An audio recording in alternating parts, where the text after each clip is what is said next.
it went through and it said, okay, what is this dwarf best at? And it's given him the milking labor, and it's given him stone crafting and bone carving, and these are the things he should be doing. Cooking is something he's okay at, but these other things, it's more ideal for him to be a woodcutter, based on all of the dwarves we have in the fortress, not just based on his own individual skill. So, we lose 2 levels of cooking, but this person ultimately is going to be better at it and be happier for doing it. So, I'm fine with that. And it has gone through and disabled most of the haulers for me. So for instance, my miners, if we sort by, let's just sort by this, we can see that none of the miners have the hauling labors enabled. And we'll see how well it goes. If things aren't getting moved around, I might enable more of them again. But we should have our people mining. Our idlers should stay pretty low. Someone's cooking right now, so that's good. We should see somebody coming out and making cheese, and looks like somebody's doing something. So here's an example of the migrants brought animals with them. These animals down here, there's a named badger dog pup and a named gosling. Dust whatever it is, and Enod whatever it is. I can't butcher these animals because they're pets. And unfortunately, these pets are going to run all over the place. That's what this little bird's doing, and that's what that other animal's doing. This little guy right here. A badger dog, apparently. What the heck is a badger dog, anyway? A medium-sized mammalian carnivore with large digging claws, long striped fur. Equally at home above ground or below ground. It's renowned for its fierce protective nature. It sounds more like a pet to me. It doesn't really sound like something that's defensive. So I'm gonna do this. I'm gonna create a pasture indoors, and I'm just gonna take all non-pastured pets. So you two, go in there. I'm gonna have them drag them in there and just put them in there. I don't want them running around. I certainly don't want them going outside and getting killed, because that would create an unhappy thought for my dwarf. So we'll just put all the damn pets in there, for now at least. It would probably be better for me to put them in a cage or something in their bedroom, but not going to worry about it. Second floor of the bedroom's being built out. Right now we've got 11 dwarves and only 8 bedrooms. So these beds aren't currently set up as bedrooms, so someone can come sleep here if they need to. And we've basically got enough that they're not going to get unhappy. Like there's available beds that they could go sleep in. But yeah, I have quite a few idlers here. Let's see who's idle. Why are you guys idle? Sort by job. No job. So you guys have no job. Well, congratulations. Now you get to haul. Go get to work. And there they go. So in general, if people aren't doing something, they instantly become a hauler in my book. Because I only have 3 wheelbarrows assigned here, only 3 people are allowed to haul stone. If I wanted more people to haul stone, I could cut this stockpile in 2 and have 6 wheelbarrows. And that way I could say, up to 6 people could be hauling stone. But I'm not too worried about it. So they've dug out that whole room. Let's do this. I'm going to now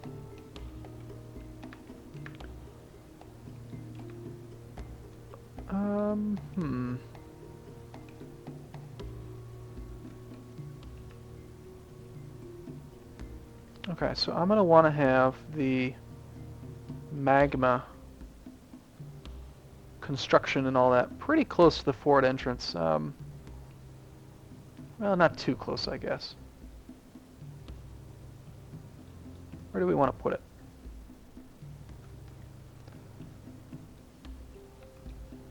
Really, I just need more stone. So yeah, just keep digging. Just dig out all that.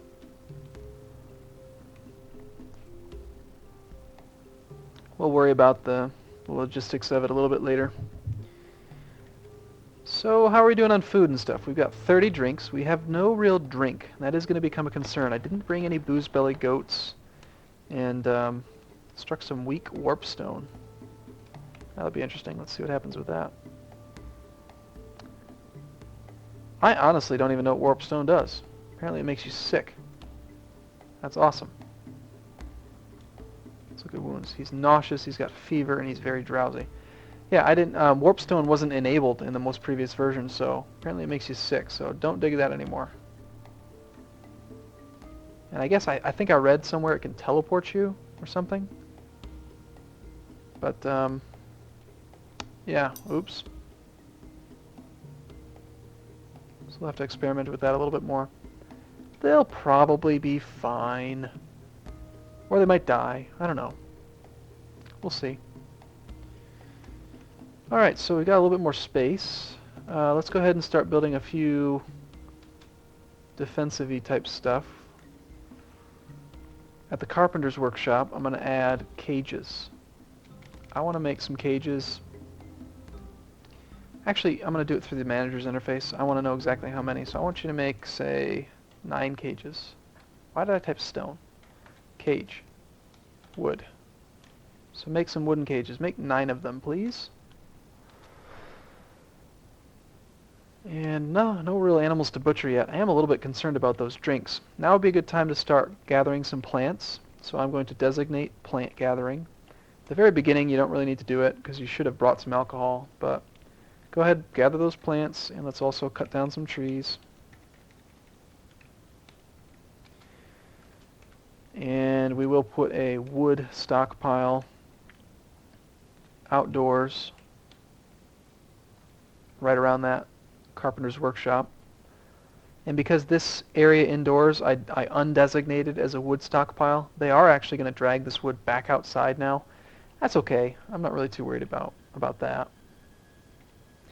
And see, this is what I love. So it's resuming production of rock blocks. So let's press Control-I and go check out how that's been going. So if I look at blocks of rock, we can see that it's just barely dipped below the threshold, and so it's going to automatically take care of it for me. Currently there's only 40, and I just don't have to worry about it. You know, the blocks are getting used up by the stone noble sets, and it's just, you know, whatever. It just takes care of it for me. I love how efficient and convenient that is. Apparently this cook has decided he is the he'd rather chop down trees, which is fine. Let's see if there's any hostiles. Still got a sauropod and a kestrel. Kestrel's just a little bird. It's a little thieving bastard of a bird, but nothing too dangerous. I would like to start killing some animals, so hopefully we could get a hunter. Oh, alright, so we did uncover our first thief. Let's press A. We can zoom to the location of the thief right here. And let's see where he went. Okay, he's apparently here. Now, he doesn't really have any... Check his inventory. All he really has is a dagger and a cloak and a bag to hold stuff in. So he's not very, armored or anything. He's just trying to steal stuff, and my dogs are chasing him. So let's press F and follow him. And we can watch these mastiffs and animals there are going to scare him away very quickly. Looks like quite a few of our dwarves have moved to the ecstatic level, which is good. That makes them work faster. They make better quality stuff. Also makes them have babies, which can be good, can also be annoying. So some dwarf's going to have to go grab the mastiff and drag him back there again. But he served his purpose. He caught the kobold as it tried to come through the entrance to the fort. And this is a very bad entrance, the way I have it set up right now. It's very short, there's no traps, but, it's temporary.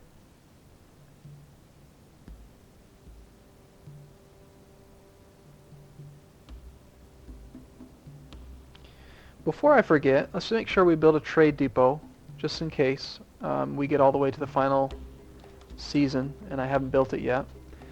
That way we don't miss the caravan that comes. If you don't have a trade depot, very, very little stuff is in the caravan. They can't bring their wagons, so they just come by on foot. And you got to make sure you have a trade depot built. Even if it's outdoors, even if it's in an inopportune area, at least it's built, and for the first season you can trade that way. So, yeah, Yeah, we're almost out of alcohol. Let's see, how are we doing on that plant gathering? So my plant gatherer, barely any experience at all. Apparently he hasn't done any of that yet. He actually hasn't gone outside and started gathering plants. There he goes. He was the one building the trade depot. Now, when they have almost no skill, he's very likely to just fail and not gather any plants at all. But he's got to learn somehow, so do what you can, man. Alright, so I'm going to start... Ooh, what's this? Is this blood or something? Pile of vomit. Lovely. Who's vomiting? Why are you vomiting on my floor? It's probably that guy who was mining the warp stone. I'm imagining that yeah, it looks like there's a trail like this. So he mined the warp stone and started puking and ran away from the wall. But I'm going to start moving the food in even further into the fort, and I'm going to start to separate it a little bit more. So before I do that, let's go ahead and build a brewery, which is new in the Masterwork mod. You need blocks, barrels, and that's it to make it. It allows you to do bigger reactions than your normal still, and in general, my experience has been, at least, you pretty much always want to use the brewery instead of the still, unless you just want to just make random drinks. The still can make random drinks out of any plants. The brewery, you have to have specific materials to use, but if you're using workflow, then no problem. You know, when you've got the plants, it'll make them. When you don't, it won't. At least that's the way I use them. Alright, so we've made our cages, and we've made the 16 stone noble sets. So again, we'll go back here, and it should still be on the build out. So I'll just say BO, put it in the middle, Alt-D. Go down one more floor, Alt-D. I'll go up 2 floors, and this is the one I did not first, but second. So these bedrooms haven't been designated. We'll go Alt-E, go to Query, highlight the center, Alt-D, and there we go. These are all now bedrooms, just like that. And the reason I like to use stone nobles, even just for basic dwarves, is because it makes them happy. And it hardly costs any more material to do anything with, and you might as well make them happy. So a bedroom could be nothing but a bed, not even a door, and they'd be happy to have a bed. But I'd rather they'd be super happy by having an armor stand and all kinds of crap. Alright, so I think I'm going to play for probably about maybe 5 or 10 more minutes today, and then I'll break up the episode. But we got quite a bit done. Got to talk about workflow. We got to talk about Auto Butcher. Went into quite a bit of detail about that. Now that we have those cages, I also want to start making some mechanisms. So let's build a mechanics workshop, which I always forget the shortcut key for. Mechanic. It's like T or something. Where did it go? It is T. Look at that. Right, so let's just go ahead and stick one here. And one here. I don't even know if I have... Yay, some puppies. No, someone's dead. Irith Gidor, the miner, has been found dead. So apparently warpstone is not to be trifled with. Where are you? Wow, he died right here. I will admit I am inexperienced with warpstone. And he was the expedition leader. No, he wasn't. Wow. Alright, well, we're going to need to make a coffin, too. Oops. Make a coffin for the poor guy. He's dead. And then there were 10. Let's just make sure. I do want to check Auto Butcher and make sure it's not going to kill any of these animals. You always want to be cautious when you're first setting it up. Auto Butcher list. Not watched. Dogs and mastiffs. Good. Horses. Yeah. I guess I'm okay with them killing the kids. No, I'm not. Auto Butcher target 5551. Horse. That way, yeah, you can keep the kids. Let's kill them when they're an adult, not when they're a baby. Babies have almost no food to them. Plus, I'm not too worried about my frames per second. My computer does pretty darn well with this game, even though it's pretty much based on your processor. Yeah, so that corpse we need to remove.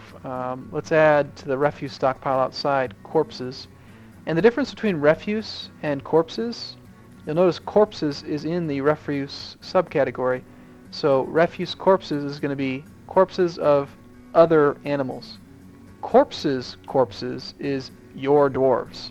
So I'm going to add our dwarves to this pile. So for now, we're going to unfortunately just drag this guy's body and put it outside. But we don't want it indoors because it's going to rot and create miasma, which is like basically, you know, well, it's what you'd expect if there's a dead corpse in your room. It smells bad, it's nasty.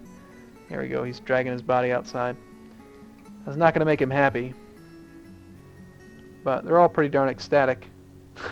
He's just blissfully dragging a dead animal, or a dead dwarf outdoors. That's funny. So now he's sitting out there. Our coffin's actively being built right now. As soon as that's done, we'll build a coffin for the poor guy. That's too bad. Poor little man. Poor little dwarf. Alright, so we've got a coffin. Build coffin is a burial receptacle, so lowercase n. And I don't really care. I mean, we can just build it wherever for now. This will, yeah, go build it there.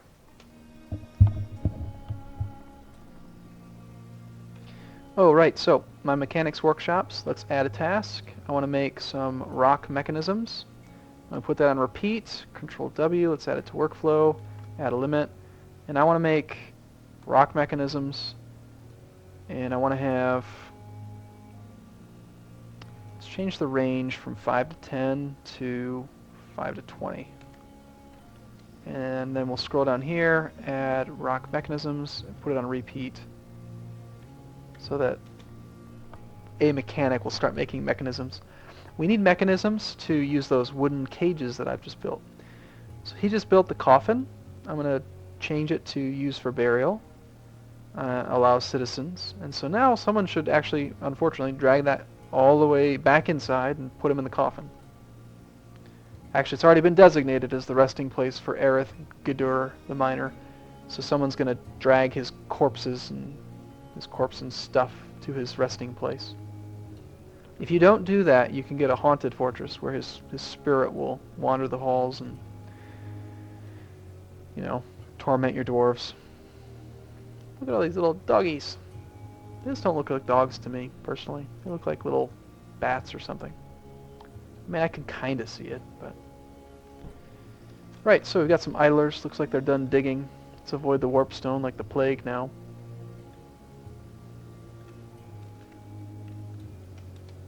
Let's just continue to dig this out.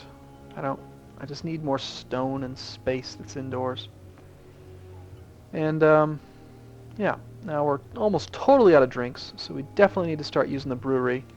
So let's do a couple last things before we end the episode. I'm going to put a furniture stockpile here, right around this brewery, and I'm going to go into the settings, and I'm actually going to disable everything by type, and then I'm going to go into the individual items and just enable barrels and large pots. So what I'm telling it is you can store nothing but barrels and large pots here. So I want them to put their spare barrels there, and in this pile I've already disabled furniture, so any extra spare barrels should end up in this pile directly around that brewery. I'm also going to go into my stockpile settings and set my reserved barrels to 5. What that does is if a dwarf wants to store things in a barrel and there's only 4 barrels left, for example, he can't use any of the barrels to put stuff in because there's a reserve of 5. This helps make sure that there's spare barrels available for making alcohol. So I almost always put it at 5. Just a small number, so there's always at least a couple barrels that can be used for alcohol production. And we actually don't have any plants that we can use right now. That herbalist sucks. So that's not good. Might need to butcher some animals and use their blood to make wine, blood wine, before the dwarves get mad. And it looks like they're building out that extra thing there. So here, I want to illustrate Auto Butcher. So Mouse Hunter, the stray cat, has given birth to a kitten. And in just a few seconds, probably within the next 30 seconds, you're going to see an indicator along the bottom saying Auto Butcher has marked for, there it is, cat marked for slaughter 1. So now we look at animals, ZA, enter, and we can see that that kitten is now going to be slaughtered. And that's fine. We need to kill things. Alright, so I'm going to end it here, and I do want to thank, yep, there goes the kitten. Poor kitty. So his little corpse will be here. So we got a stray kitten skull, a little bit of skin, some fat and meat. Now I can take that meat and I can use it in the kitchen here to extract blood. There's probably, oh, I need a jug, I think, or a pot or something to extract blood. We'll have to look at that next episode. But right, so thank you so much for watching. I'll see you in the next episode, and appreciate it. If you enjoyed the Let's Play, then do subscribe. I'll be putting up more soon. And again, I do thank you for watching. See you next time.